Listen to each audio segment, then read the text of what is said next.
glad to see you tonight. It's Capt Ron and First Officer Dieter here for Fearless Flight Live. Let's see, I have to check my watch, see what day it is and what I'm doing. So, welcome everybody. Kind of a somber occasion tonight. We have one of those unforgettable spans of aviation where we had an accident here close to home in the U.S. there at LaGuardia, and I had a lot of questions. So obviously we decided to talk about that tonight, and we'll be interested in getting your feedback as to how this impacted you. History tells me that many of you will be shaken by it somewhat. We all should be a little bit, and we'll talk about how perhaps we can make sense out of this. And what can I say? I went through the United States Air Force pilot training, and in the fourth day of my training, we had a mid-air collision in the pattern, and we lost 3 of 4 pilots. So I was introduced to the hazards of aviation very early on in my career. And I like to think that it changed me in that I take much less for granted. I don't say accidents only happen to other people. It extends every part of my life, or influences every part of my life, driving a car and you name it. So with that in the background, let's get going here. We have a couple of... And if you do have questions, please put them in chat so I can get them to Capt Ron to answer. Okay, so all I need to do is remember to share my screen, and we'll try to go back and forth just a little bit to make it more interesting. There we go. Okay, so here we are, our weekly live show, every week, 6:30 Pacific, 9:30 Eastern, and we're happy to be here every week. We really enjoy, as Dieter alluded to, we really enjoy having your feedback and your questions. I've built in some polls again this week, so to hopefully elicit a little bit more response from you all. It seems to be working, and I'm grateful for that.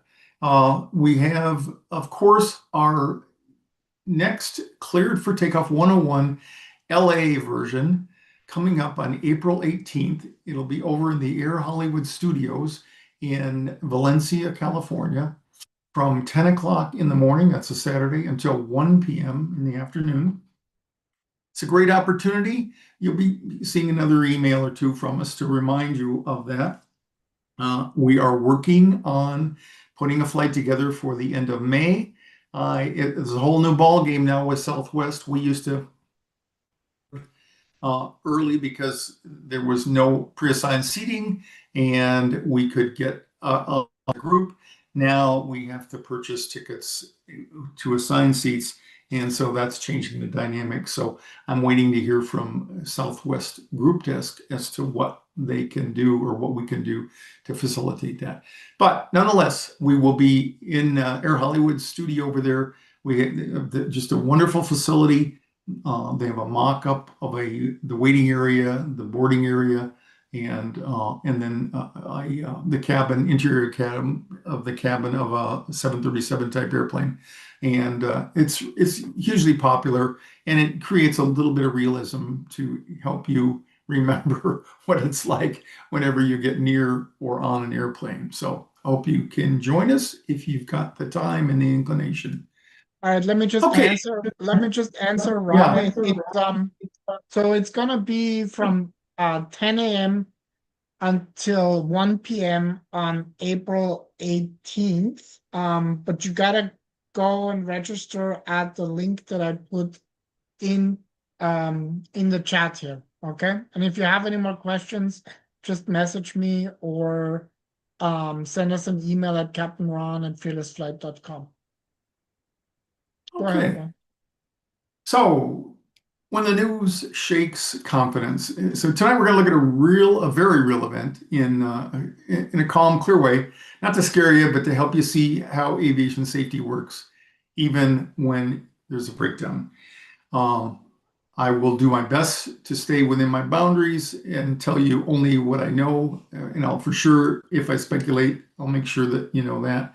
And we won't know what really, we kind of have a good idea what happened because of the nature of the accident. But I have to, I should say, was going to say I have to laugh. I won't laugh, but I saw one of the news reports on there, and it was a news moderator interviewing a pilot, and he says, "Well, no, we don't really know, but if we," and he immediately starts speculating, and that's hard for me to listen to because it just gives people more fodder for their fear. So here we'll start with a poll here. Be very interested to see how you answer this. When you hear about an aviation incident like the one at LaGuardia, what's your first reaction? A, the system is becoming less safe. B, this is a rare event, but it still worries me. C, I assume the system will learn from it and improve. And D, I'm not sure what to think. So pick one of those that affects you or grabs you more than the others. Whoops, go back a little bit. Hopefully we're seeing some inputs here. Yeah, I got B. I got A. 2 A's, 2 B's, and 1 D so far. So and a very passionate, our government is more than broken, needs to get its act together. We'll talk about that. Yeah, We'll so give everybody credit. I think B is when I look at all the answers, is the winner here. Okay. So what actually happened? Well, it occurred on the ground during landing. And there were two fatalities, the two pilots. 41 people went to the hospital. I think they had 70, 80, 90 people on board. It was and had 90 passengers, I think. And 32 of the injured have been released. There's still 9 people left in the hospital there, and no more fatalities apparently. So taking a moment to look at what actually happened and separate from the headlines. It occurred on the ground during landing. Sadly, 2 pilots died, and most of the passengers survived. And it shows that aviation safety is built not only to prevent accidents, but also to protect the people when something goes wrong. Years ago, I used to say more often, there was a study over 30 years looked at fatal accidents on airplanes, and 95% of the passengers survived. You don't normally think about that when you think about a mid-air that happened just a year ago in January in Washington Nationals Airport. But the truth is of the matter, even in airplanes, most of the people survive. And what appears to have happened, let me stop this for just a second. What appears to have happened is there was a fire truck waiting to cross the runway, which is not all that uncommon. There was a regional jet, Air Canada, that was landing, and it appears that what I heard and what you probably heard is when they played the tape back from the cockpit cab or the controller's cab. The controller, who I believe is the one who cleared the fire truck to cross, immediately recognized his mistake and tried to retract it, or tried to retake it back, and he wasn't able, and the impact happened right after that. The good news, and there is some good news about this, the airplane appears to have touched down and the nose gear was down, and they were on the rollout. So it wasn't like they were still in the air and landed on top of that. Therefore, that's why the pilots were at the greatest risk.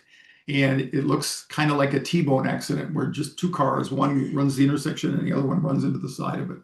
And the nose of that airplane is probably one of the least protected. It's very lightweight and all that. And then airplanes are put together, no matter big or small, they're put together in 3 sections, right behind the cockpit and right behind the wings.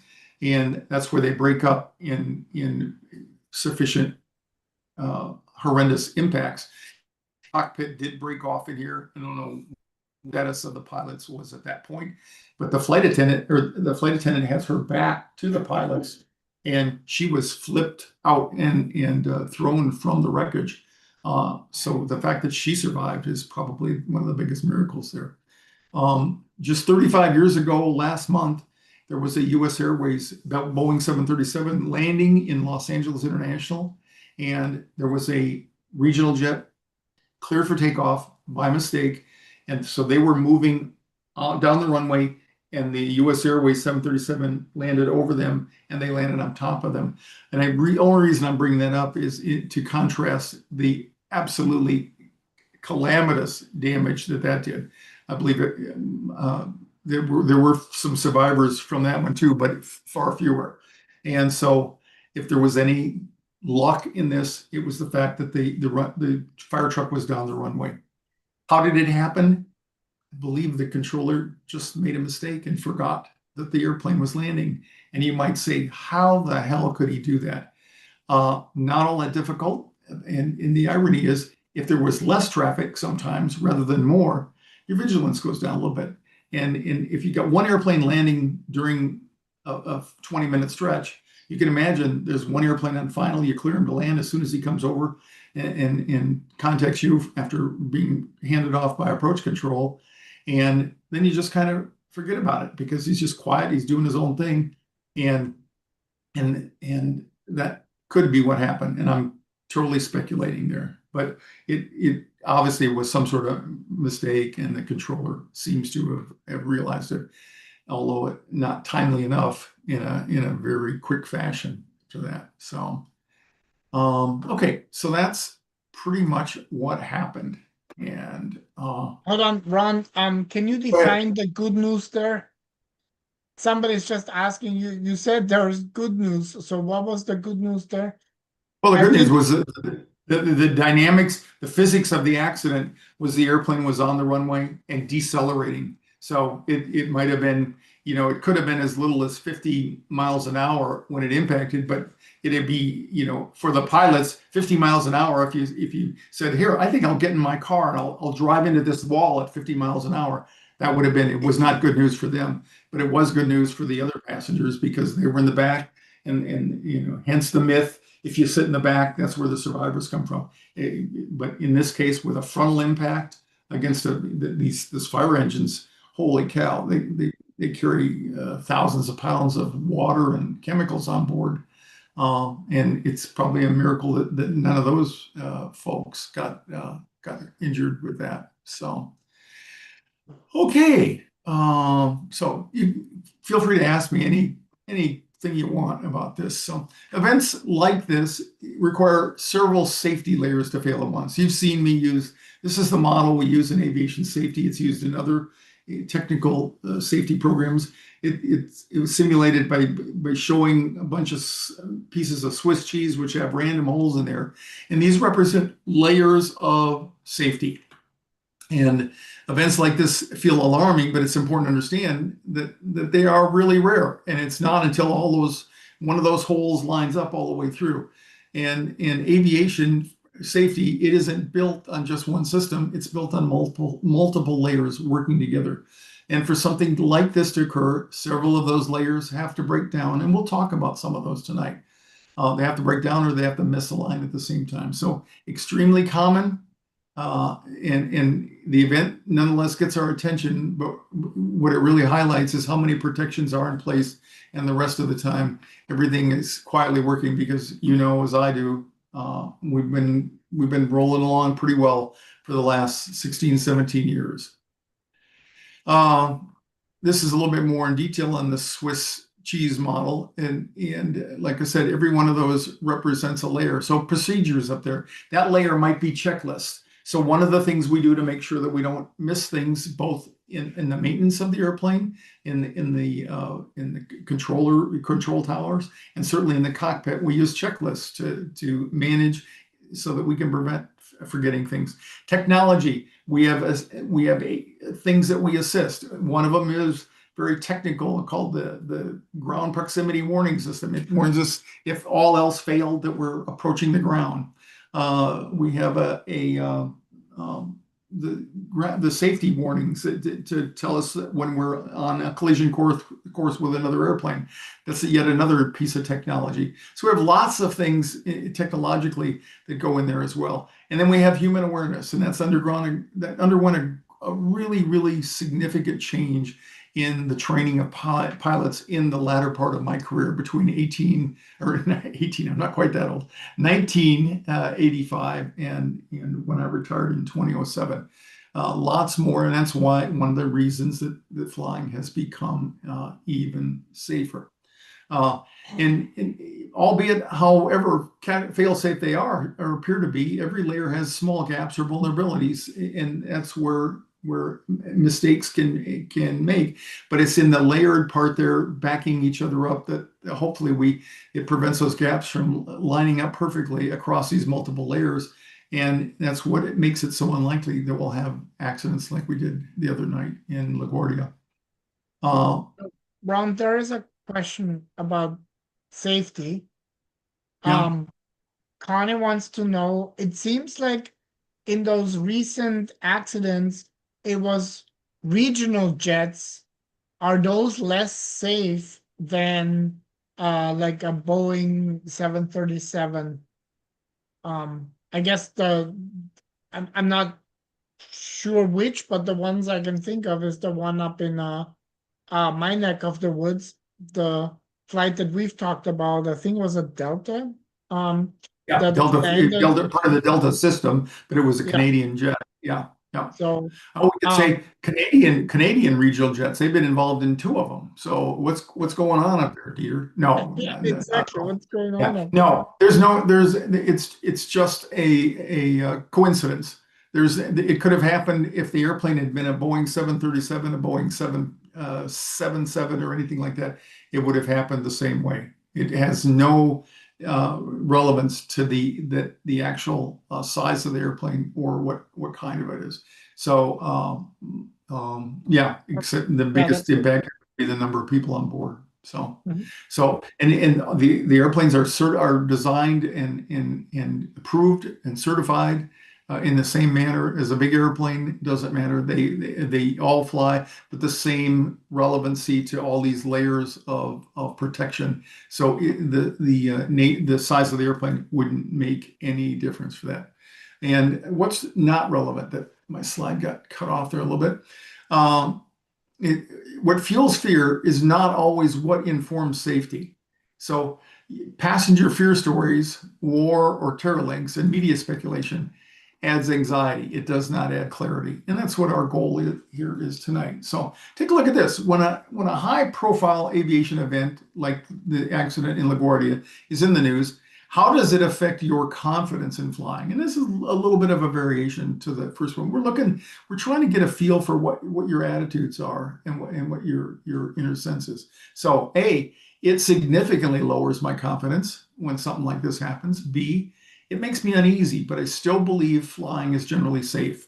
C, it reminds me that rare events happen, but the system still works. And D, it doesn't change my confidence much. So take a look at that. A, lowers your confidence. B, makes you uneasy, but still think flying is generally safe. C, it reminds you that rare events happen, but the system still works. And D, it doesn't change your confidence level at all.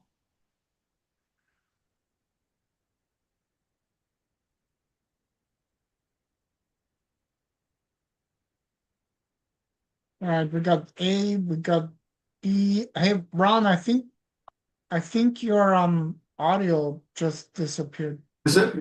Test one, Nope. two. There you go. Now you're back. Yeah. I know it's hard to believe, but I actually was quiet. My peanut gallery is laughing here as well because I don't usually, but I've been talking too much, and we're more interested in what our audience has to say than anything that I have So to say. it's a pretty even split so far between A and B. Sure. A couple of C's, but mostly A and B. Okay. And again, no big surprise for Dieter and I having been doing this for such a long time. So here's what I'm here to tell you. The aviation system is strong, but it is under pressure. So we're going to talk, we're going to get real. We're going to talk about that. And there's a lot of things that haven't significantly changed. And ironically, they're not involved in the training, the design, or the flying of airplanes. They're designed in the people who control the purse strings. And I don't want to be too cynical, but you're going to know my feelings about it by the time we get done there. So, all right, take a look at this one. I've used the elephant and the rider. This has become one of the mainstays of my visualizations, my coaching. It's something that I got from research, and I think it has a real application. Before today, how familiar were you with the elephant and the rider? Because I'm going to talk about it more here in a minute. It's a metaphor for understanding emotion and logic in the human being. A, I've never heard of it. B, I've heard the phrase, but I don't really know what it means. C, I'm somewhat familiar with it. And D, I know it well and could explain it to somebody else. It's relatively simple, but if you've never heard it, it wouldn't make any sense. All right, I like the fact that we got a C and we got a D as well. So those were the first two, but then yeah, Cool. Susan Ignacio, I love it. Yes. But then So, and also I want to point out we got quite a few A's, which tells me, hopefully tells me that we have some newer viewers and cool. people that are tuning in. So, and it is such a critical concept, not just for fear of Yeah. flying, for I would say introspection and self-reflection and Yeah, and here's what it does. It helps people understand that anxiety is not a weakness, it's the way you're wired. It's the emotional brain overpowering the rational one. The elephant represents the emotional part, and the rider represents the rational one. And they're in those proportions. The elephant is massive and effortless, and it's making decisions almost all the time. And the logical brain has to really be channeled or accessed. And that's what we need to do in times when we have severe stress or severe emotional impact. And the insight can help you reduce the shame, which makes fear easier to manage. You don't feel so bad about it. And it gives you a practical way to work with both parts of your brain. If you were take an x-ray or cut open your skull, you're not going to see an elephant on one side and a rider on the other. There's not just two parts of the brain. There's three major parts of the brain, but it's a model for doing that. And it's a very effective one. If you haven't done a free 15-minute coaching session, sign up for one, because we'll talk about the elephant and the rider, guaranteed. All right. So the news is designed to highlight rare events, not what normally happens, but has a lot to do with how we perceive risk. And just because something is reported doesn't mean that it's true or it's likely. In aviation, rare doesn't mean probable. It means exactly that, rare. And I've said this tons of times. The fact that aviation accidents are so rare makes them more interesting and more likely to be reported upon. Okay, so the elephant brain gets all caught up in the newspapers and the news reports and the fact that it's a rare event and it's tragic. And so you'll see those equations here. News does not equal probability, and rare does not equal likely. In fact, it's almost the opposite. All right. So that's the elephant part. The rider part, and that's the guy there, hopefully symbolized by most of our pilots. That's the rational thinking, and that's why we do spend so much time in the simulators. We're constantly being exposed to things that might catch us by surprise, so that they become a little bit less of a surprise should we encounter the rare time when something happens to us like that. Okay, and aviation safety isn't built on one person getting everything right. It's built on systems working together, more that Swiss cheese model. And multiple layers of protection are designed to catch errors before they become problems. And that's why a single mistake doesn't lead to an accident. In fact, When I entered aviation way back in the dark ages, the FAA's official philosophy was if we made a mistake and they caught us, they were going to punish us. We were so successful in the mid 80s of turning that around based on research and said that if you don't, first pilot will fly because they're on the damn airplane. So there's not a screw.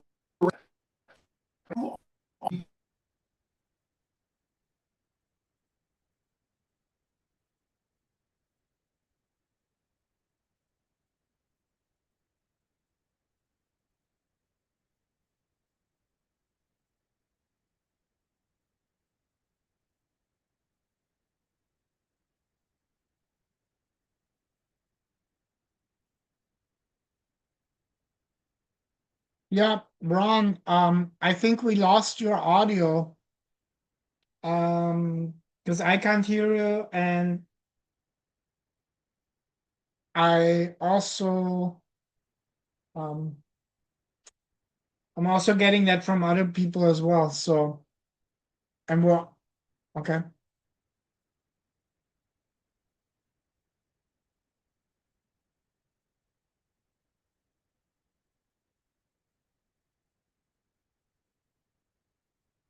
Yes, Stephen Ron seems to have some audio issues, so I I'm hoping he can resolve that. Okay.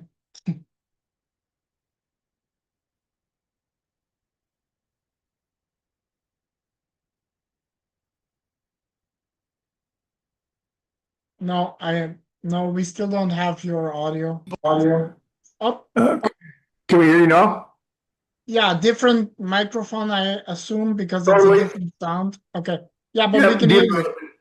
Peter and I meet regularly, and we've been talking about this. I'm lucky enough to have very expensive microphones, two of them, and they have a mind of their own, and they just disconnect, and they don't provide any warning. And this one gave me a special gift. It shut down the presentation. So, all right. So who knows what I was saying? I make it up as I go anyway. So, but my goal was to talk about the fact that safety is not built on just one person. And in fact, what I was about to say is in my era that we were successful in convincing the FAA to quit punishing pilots when they made mistakes. Instead, talk to them, debrief, give them extra training perhaps, but find out what's going on. And so we became trained. We got a lot of training in detecting mistakes, because the next best thing to not making any is to catch them before they become problematic. And that's a big part of the safety here. And we're probably going to find out that this was obviously a human factors mistake on the part of an air traffic controller. And we're going to go a little bit deeper in that tonight and talk about, why it isn't just his responsibility. He wasn't the only one to make a mistake. So remember, it's not a single point failure. It takes a team, a village, so to speak, of errors in order for that to take place. Okay, so the bigger picture is that millions of flights are completed safely, and aviation keeps getting safer and safer and safer because it learns and improves after every event. That's one of the things I was the proudest of being a part of the aviation industry, was the lengths to which we went to find out what happened and how to prevent it in the future. And we do it better than any other industry out there. I'm not bragging, I'm just saying it's a fact. And sadly, the accidents still happen, and we just will learn from this for sure. And we may have some other things. So some aviation systems use older technology. We've talked; it's been in the news. Some of the equipment.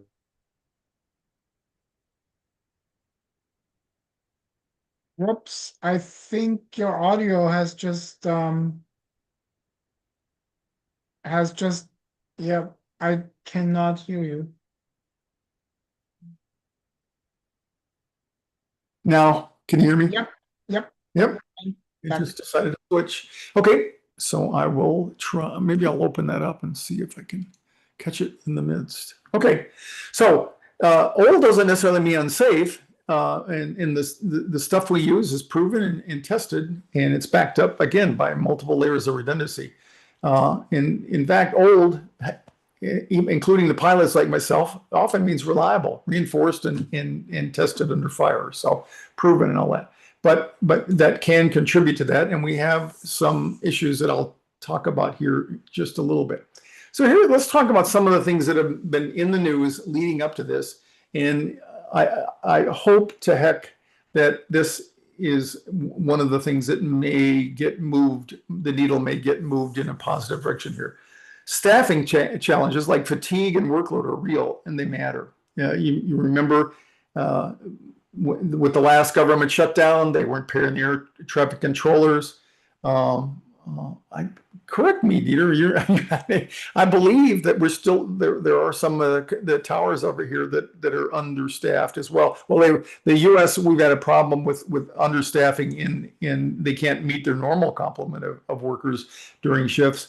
But certainly during the last government shutdown, we had some towers that closed for short periods of time because they didn't have the people out there. And this one is the one that's been gaining all the momentum recently is the TSA. The fact that we have the folks, the budget for the TSA has not been funded, so the TSA employees that do all the screening have not been paid. They've been quitting. They've been calling in sick. And last night there were a couple of stories that I read. Of course, this makes a great story. A guy in Atlanta spent the entire night, 6 hours in line waiting to get on a flight. And so I mentioned, when did I mention this? Last week, that there is something new called TS. Help me. No touch. Was it no touch? Touchless ID. And you have to do it with each airline. I did mine for Southwest and American this past week. You go on each airline site, has nothing to do with the TSA, but it does allow you to go through there. And I spoke with a lady yesterday who flies back to Chicago weekly, and she has touchless ID. And she learned, like I did, the hard way. She showed up at the airport and saw a line said touchless, thought she could go through, and was not qualified yet. So I'll mention.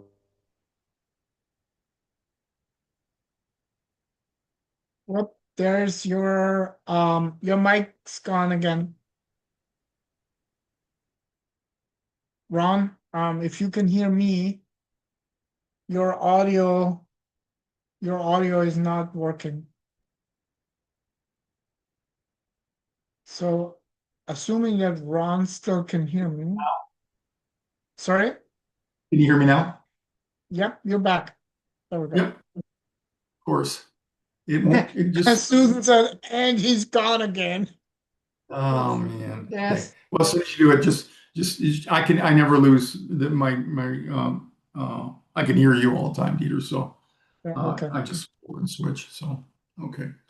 So staffing challenges like fatigue and workload are real, and they really matter. But again, we don't rely on one person. But if everybody's tired or they're short staffed, it can weigh in and affect things after a while. So the system remains safe even when we're under pressure, but there are limits to that. And here's the one I wanted to spend a little bit of time on. I don't want to go hard driving against any politicians in particular, but this has been growing in our country. Political dysfunction it slows reform and it creates enormous inefficiencies. The TSA is merely one that you see the surface on. For years, the FAA fund for that modernizes air traffic control radars and in communications equipment, all that has not been sufficiently funded, and it has caused us to fall behind in that. And aviation safety systems are built to operate independently with structured layers, but we need them we need them staffed, and we need to have the lawmaking duties of Congress to do their job and fund this. It would be my wildest hope that this would be something that would change the staffing and the payment for both anybody that touches an airplane or controls them. So we'll see, but it is one of the sad things out there. So which And of there's these? one comment that says that the people that caused the shutdown, they don't even fly commercially. I thought, you know what, I thought about that too. I'm like, yeah, there's Yeah. definitely something to that. Totally. Yeah, you see them running around their G5s Yeah. and G6s. Yeah, it's really sad. It's really sad. So here's one. We'll look for there is a correct answer. Which of these is not currently a major obstacle to strengthening the air traffic control system? The aging infrastructure, the controller staffing shortages, the political dysfunction and stop-start funding, and weak demand for commercial air travel. Should be obvious to everybody out there. Yeah, we're not short for command. There are twice as many people flying on a regular basis now than when I started in the airlines in 1978. Twice as many. There's over 100,000 takeoffs and landings in the world every day, and almost half of those take place in the United States because we have the most robust aviation system around. So Now this one is yeah, pretty unanimous there, Ron. So that's yeah. all these. You TSA have some, staff in the long lines that I've alluded to before, it can affect your airport experience, but they don't impact the safety of the aircraft. Heaven forbid they let somebody through that shouldn't be.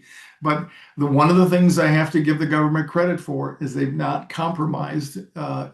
If they don't have the TSA people, it takes longer to go through. So while that on the one hand, that's a pain in the butt, on the other hand, it is comforting to some degree to do that. I saw a short feature on the Phoenix News here tonight about President Trump was on Saturday. He said he would be using ICE officials in security, but that's been nixed. And there were ICE people at the Phoenix airport today, but they were not involved in any of the TSA functions. So again, the system, the safe aviation security is layered and extends far beyond the checkpoints. And we have multiple systems working together for each flight to keep it safe. The system has stayed strong and safe with 16 years. Up until January of last year, 2025, it had been 16 years without a fatal crash in the United States. And while we're proud of that, it came to an end there. And delays in reform and shutdown problems and all the temporary fixes that are out there show that there's still a lot more work to do. So what can I say? Write a letter to your congressman. Tell them to go back to work and get some stuff done out there. I thought I would just inventory you and just see if anything stood out more than anything. So just let us know in the remarks there that Dieter's been monitoring. What was the most helpful or the most interesting to you tonight? One, understanding the challenges in modernizing air traffic control. Two, the importance of addressing controller staffing shortages. Three, impact of funding issues on the system. And four, future solutions and technological advancements. And I don't go into near as much detail as I do on our live monthly group coaching webinars, but I do try to touch on these things. I take your feedback to decide what we're going to talk more about. And in fact, what we're going to do is on the weekend, or I'm sorry, this Thursday, we're gonna do our oops, that's the wrong one. I don't have that one up there, do I? No. On Thursday night, we'll have our live monthly group coaching webinar. It's free to anybody who's a Fearless Flyer Club member. You can sign up for the one at a time if you want. And we're going to talk about what do you do when you're in flight and you have a breakdown or a panic attack. Okay, so it's going to be pretty spot on specific, and I got some really cool activities figured up and a little bit of content there. So we'd love to have you. If that's one of the issues you're worried about, please come and join us on Thursday night. Ron, So, there's a question about touchless. Is like, what's the cost associated with touchless, and do you have to pay each airline, or No. is that like there's no cost. You have to be a TSA pre-check person to start with. So you already have to have your TSA pre-check done, which is $85, or if you add the global entry, it's $100. And that's good for 5 years. So you have to start by being approved for TSA pre-check. Then you go into the airline's app and you go, it's in there in information and passwords and in that area where you find your known traveler number down there.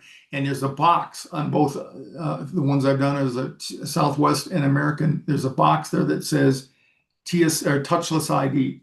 And once you click that, now the thing that I was discussing with this lady yesterday about who's just been traveling a lot, she wasn't sure. She had it on Southwest, but she didn't have it on American, and she wasn't sure if it, and nor am I, because I've not used it. On Saturday, I'll let you know, because I've had mine checked for about a week, but I don't know if you check it at the airport, will it immediately show up, on your ticket? And because you can't check in more than 24 hours prior, when you do check in, you will see, it will say TSA pre-check on your boarding pass. It will also say touchless ID. That's how they can tell. Okay. So, but you can't tell until you're within 24 hours and you can get your boarding pass. So it does not cost anything extra. You must be TSA pre-check and you have to go into each app for each airline. If you were different airlines and they all had touchless ID, you would have to go into each one of them and annotate it. Okay.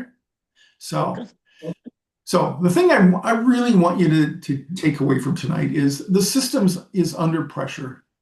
It seems like ever since the pandemic, it's been less and less fun to fly out there sometimes, but it's not in collapse. The fact that there was an accident, a mistake at LaGuardia the night doesn't mean the system's collapsing. And continued investment and strong leadership is what's going to keep it safe and get stronger. So write your congressman, let them know that tell them that they need to start riding commercial airplanes if they really want to know what it's like out there. So, and this is the last one I was curious about. After tonight's presentation, which statement best reflects your takeaway? A, I feel more confident that aviation remains a highly safe learning system. B, I better understand the pressure on the system, but I still have concerns. C, I now see how rare events can be misleading without the bigger picture. And D, I want to keep learning more before drawing conclusions. I hope you never hear me say, don't worry about it, the system is intact and I'll let. I always worry to the extent I'm always learning. When I was a pilot, I was always looking for opportunities to make changes and improve safety. You'll never hear me say that we won't ever have accidents. What you will hear me say is, based on when you compare to any other method of transportation, including walking as a pedestrian, nothing is safer than being in an airplane. And that remains as true today as it's always been. So. All right, I think the winner for this poll is kind of like a tie between B and D, which is great. Oh, I love you. These are our people, Dieter. Exactly. So that's why there's lots of D's and B's. So we'd like to leave you with this. You're safe. This thing was a rare exception. And that's the only way you can look at it. It was not a system failure, and the system will be even stronger because of it. So remember that and try to remember, you're not working to eliminate your fear and anxiety. You're working to move forward in the face of it and manage it. So any last words of wisdom, Dieter? No, I just, one of these things that strikes me, the system, you pointed that out again with the the Swiss cheese model. But there are human beings and people involved, and as much as we could, I hope, not just lay the blame on this one person, Yeah. because that person cannot ever, I'm pretty sure, forget what a little bit of a mistake had massive consequences. And so I really do want to emphasize that in some ways we're learning these days a lot, that we gotta engage, we gotta be engaged, and in constructive working together to improve things. And there are lots of different, maybe one show we can talk about the ways we can engage, but Yeah. I just want to say that nobody is just passive, and I think we're learning that, whether it's democracy in general or global, we're all part of this. And it just blows my mind every time you say there's over 100,000 takeoffs and landings per day. Yeah. And it is really rare. um the but my heart still goes out even to the person that made this fatal mistake. So I just wanted Yeah.